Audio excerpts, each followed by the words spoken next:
What's up, everybody? This is Emmanuel live at South by Southwest EDU with Philly Goes to College, and I'm here with Jarrick Browner. My name's Jarrick Browner. They call me the Floating Yogi, and I represent UE, Urban Yogic Wellness and Education, and we're restructuring how we see and engage in health and wellness in the community, establishing it one healthy habit at a time.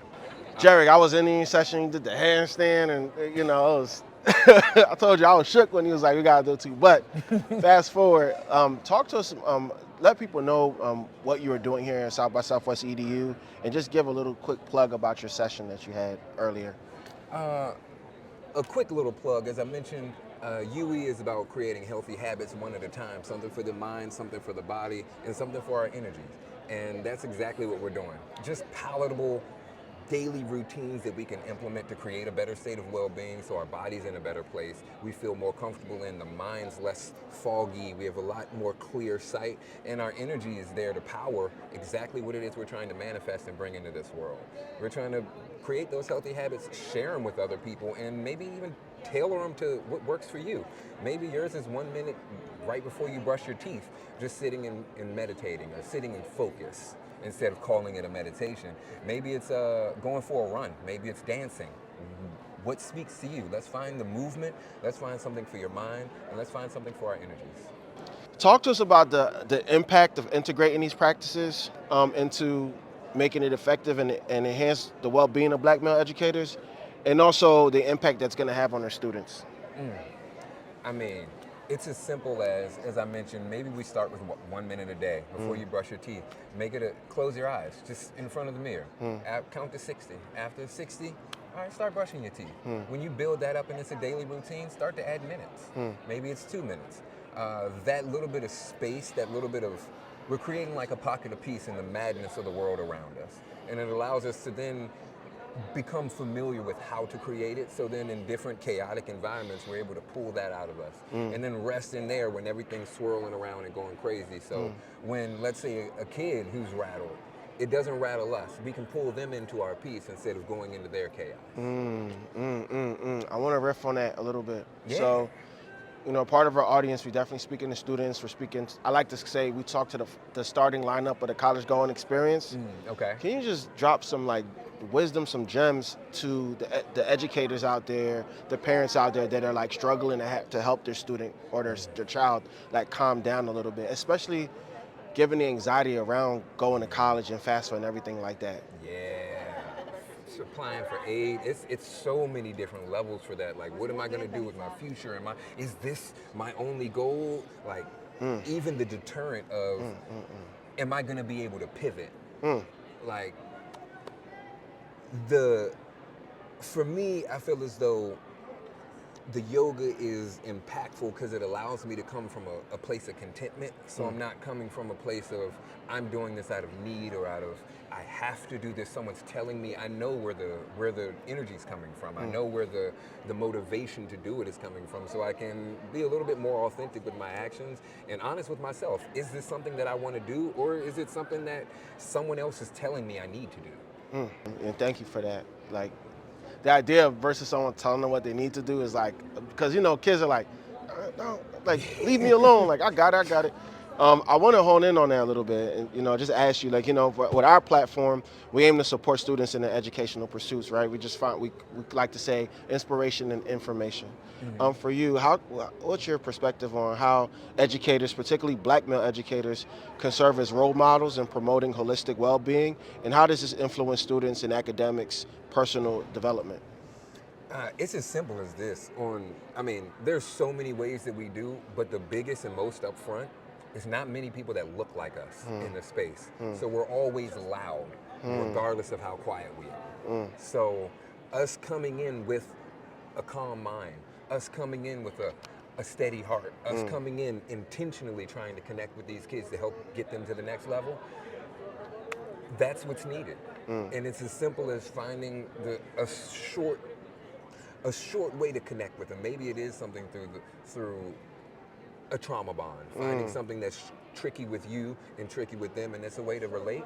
Or maybe you don't even have any experience with that at all, and they just need a space to speak in a space where they don't feel like the person knows what they're gonna say. Yeah. So us being a rarity, just showing up and giving that ear, giving that intentionality, giving that heart, it really changes and impacts the children. They open up, and it's less about, oh, this happened, this person did that, and more to the root of it. I had an issue with it because of this. It's not about the person being the problem, it's me finding an issue with it. Let me change my perspective. So, like, what are some pathways that Black male educators and educators in general can take to help students navigate, like, pinpointing that thing? Like, whether it's in mindfulness, whether it's in movement, like, you know. You said it right there. The movement would be a great one, because a Okay. lot of times kids don't want to sit still. Me as an adult, I don't want to sit still. Right. So let's have a moment where they can just get up, take a break, go for a walk around the room, do something to change what they're doing, where they feel stuck. If they feel stuck in that seat, their mind feels stuck, and it's not going to be able to explore and branch out to those different areas where it should. Right. The creativity they have. Right. So get up, go for a walk, have moments where, all right, we just finished a chapter, we're going to take a few breaths together. We're going to recenter ourselves before we transition into the next whatever it may be, even if it's just the next classroom. Little things like that can have an enormous impact. We're creatures of habit and creatures of routine. True. Once they get comfortable with, all right, and they stop the jokes about, all right, she's making us stop or he's making us breathe now, and they tap into it, they're just gonna rock it off to the next level. You have so much, like, information and wisdom around that. I was in your session. You definitely you have a wealth of knowledge. Like, what led you here? Like, was it education? What was it? Like, how did you wind up getting to be, who you are today? I was working for UPS for 9 years, Okay. and I watch a ridiculous amount of anime. Don't worry, these will collide in a beautiful explosion. So after 9 years, they say that, after 10 years of UPS, they say you have the weight of a cruise ship on each knee, and my knees were bone on bone, and I was like, this job is getting to the point where it's not for me. It's not just the work, the management. This isn't my path. This was what I was going to utilize it so I can do what I wanted to do. So I was making my exit, and then I found, I said, what am I going to do so I don't gain weight? That was my main thing. What am I going to do so I can stay in shape? And I wanted to take out all the excuses, and so that took running out. It took out, like, parkour, because if it's cold, I'm not going to run. If it's raining, I'm not going to run. If it's too hot, I'm already sweating. Do I really need to sweat? So they were just excuses. Remove all the excuses. It's just me and my word and that mat. I don't even need the mat. And I can show up for myself and reaffirm that I can do challenging things, that I can do things that I didn't think were possible. Because some days, a lot of the postures that I'm in, I didn't believe I could do. And now, over time, over diligence and working and consistency, I've learned how to utilize my body for that, how to take the pain out of my knees, how to create space where there's pressure. And also, anime talks a lot about honing your chi, charging your spiritual pressure. And I was like, you know what? Yeah, let's go. Whoa, Kamehameha some worlds. And I tapped into yoga, and it was exactly that. Exactly what I asked for. All the focus, all the meditation, the ninja moves.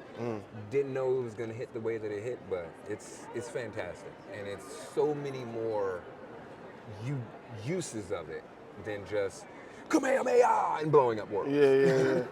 This is for students that are thinking, like, I want to be a yoga instructor too, or I want to do the same thing, like, when I grow up, or when I want to go to school for this. Could you speak to, like, what the pathway might be for someone like that? If you want to get into yoga, I encourage you to just get into it.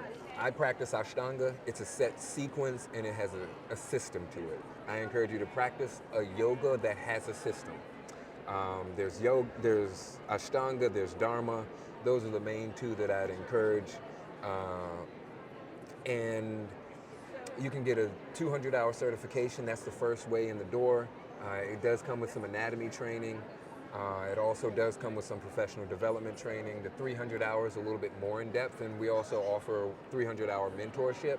And the 300 hours for someone who wants to teach. The 200 just gets you in the door. It gives you the basic information, and then from there you integrate it into your life. Then if you feel like, I do want to teach, I do want to share this information with people on like a professional level, then go for the 300 hour. It's a little bit more nuanced. You can tailor into certain things that you want to work on and where you shine.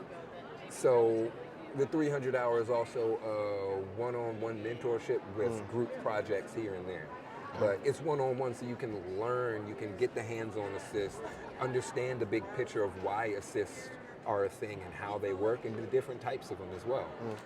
And find different ways to extrapolate these very simple practices into so many different dimensions. Wow. What are ways that organizations similar to Philly Goes to College, and I'm talking particularly like those people that are in like college access, those people that are helping students navigate financial aid and things like that, what are some of the ways that they can integrate some of the things that you're speaking about, mindfulness and wellness, into their interactions with students, into their interaction with students, helping students like calm down, because it could be, or helping even parents calm down or regulate themselves. I mean, I think you just tapped on it. We were talking about role models a little bit earlier, and they're role models.